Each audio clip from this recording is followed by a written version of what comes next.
de Steve Lukather, qui est souvent un peu sous-estimé par les jeunes gens qui font de la guitare aujourd'hui, qui pensent que c'est un dinosaure, un peu sans doute.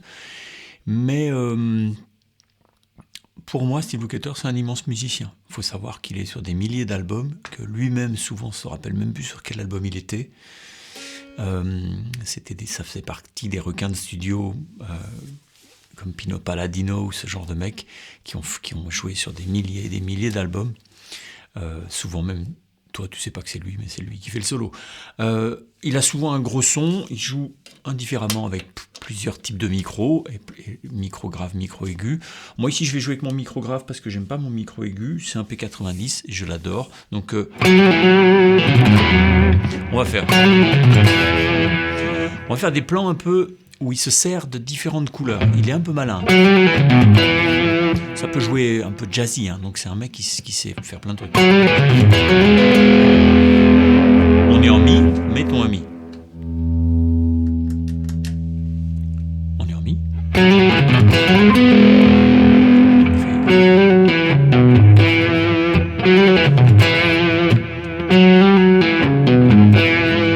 Pourquoi il fait ça ? C'est simplement parce qu'il est en pentamajeur, il pense pentamajeur.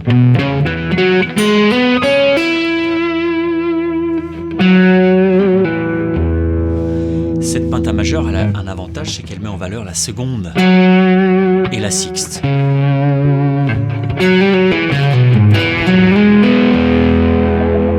Pourtant derrière, ça c'est plutôt un plan qu'il fait sur des trucs mineurs. Mais le fait de jouer majeur sur du mineur, ça rappelle aussi le blues, hein. Quand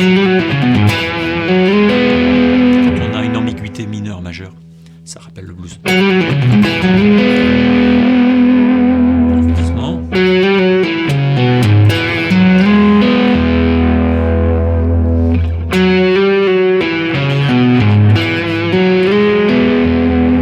La difficulté ici, c'est on commence sur la seconde, hein. On va chercher la tierce mineure. Donc c'est bluesy à mort.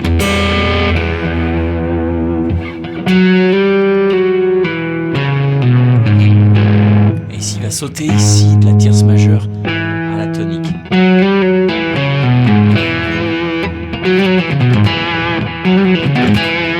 Et après, tierce quinte. Ok.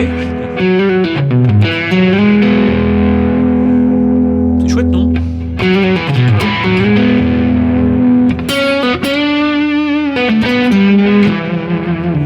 Voilà.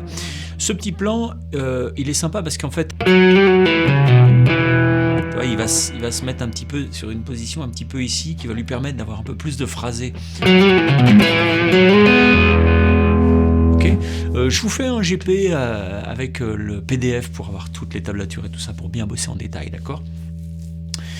Souvent, il va pouvoir aussi se servir d'une couleur lydienne. Il peut venir d'ici. Ça, c'est blues, hein.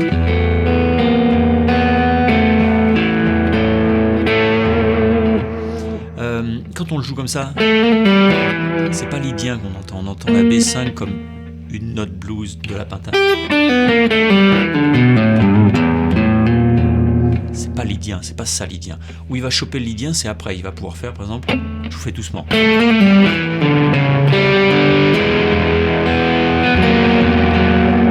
Ça sonne lydien.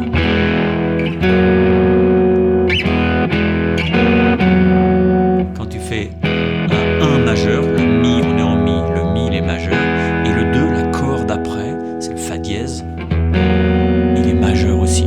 Bah ça, lydien tout de suite, ok. Donc pour que celle-là sonne lydienne, il faut lui adjoindre ici la seconde.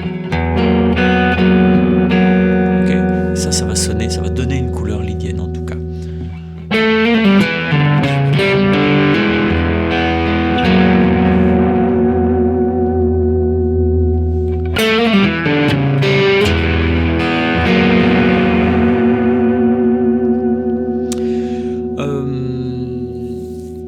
Cette couleur lydienne, il la joue de temps en temps en début de solo pour donner un peu une couleur comme ça, pour que ça parte un peu ailleurs, quoi. Dans les plans blues, il y a aussi c'est un mec très influencé par Jeff Beck, hein. Les gens le savent pas toujours, mais il en parle souvent. c'est un plan bluesy, mais il finit sur la sixte encore.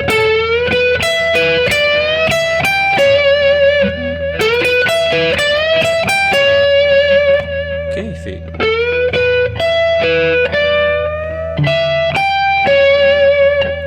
Donc là, on est en penta. Mais il va aller chercher la sixte, il le fait souvent. Comme Robin Ford fait souvent d'aller chercher la sixte. Ok, le fait de finir sur la sixte, c'est-à-dire la note de couleur, t'es clairement en penta mineur, mais ben ça fait du bien parce que ça finit sur la couleur. La note de couleur, elle est là pour finir, donc du coup, ça la met en valeur. Si tu fais juste passer dessus, c'est pas pareil. Il aurait très bien pu être un peu plus ambigu aussi, il le fait parfois, d'être plus ambigu sur le mineur majeur.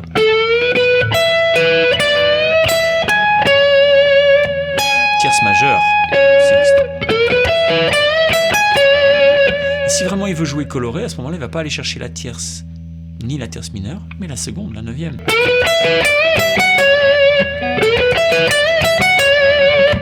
Et après, là quand on entend ça,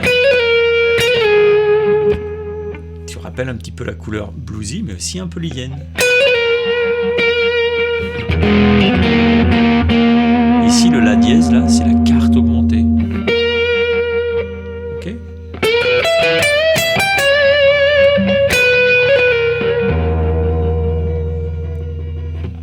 Si on reste dans le même coin, il peut faire ça aussi avec des notes qui doivent vraiment, là pour le coup, Jeff Beck à fond. Là, ce qu'il fait, c'est... Il fait penta.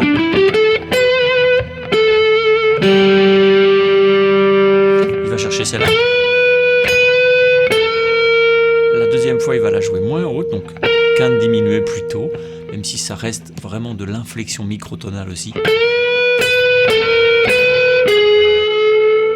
Et celle-là, la tierce majeure qui va chercher la quarte un peu. Elle fait bizarre comme ça, mais il va falloir faire la suite pour que l'esprit entende la couleur. Sixte. Et la tierce mineure qui est tordue pour aller chercher la tierce majeure, pseudo-tierce majeure. Et donc on entend.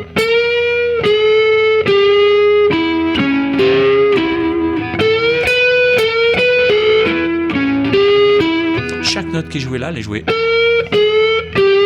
rigolante.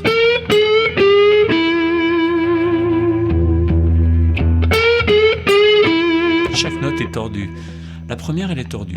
Normal, c'est un bend. Il n'y en a aucune qui est jouée comme ça. Elles sont toutes jouées trop hautes.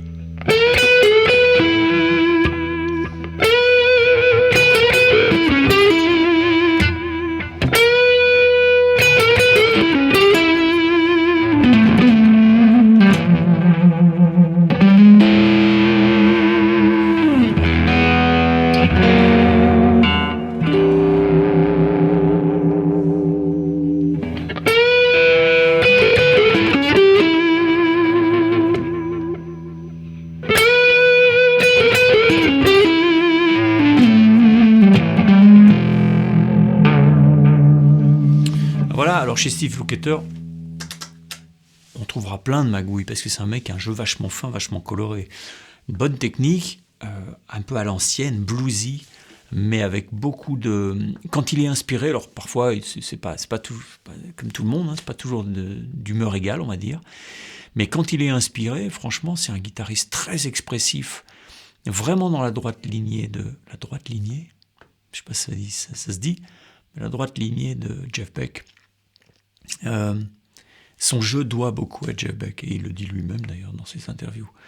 Pour moi, en ce moment, Steve Lukather n'est pas pris pour le vrai musicien, c'est un grand musicien, c'est un guitariste, et souvent les gens jugent la guitare, parce que déjà ça joue terrible, hein.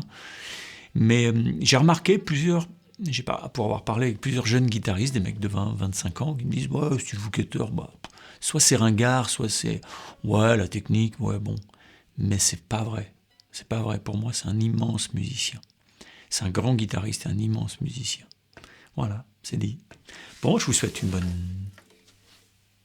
nuit. Bye bye, ciao.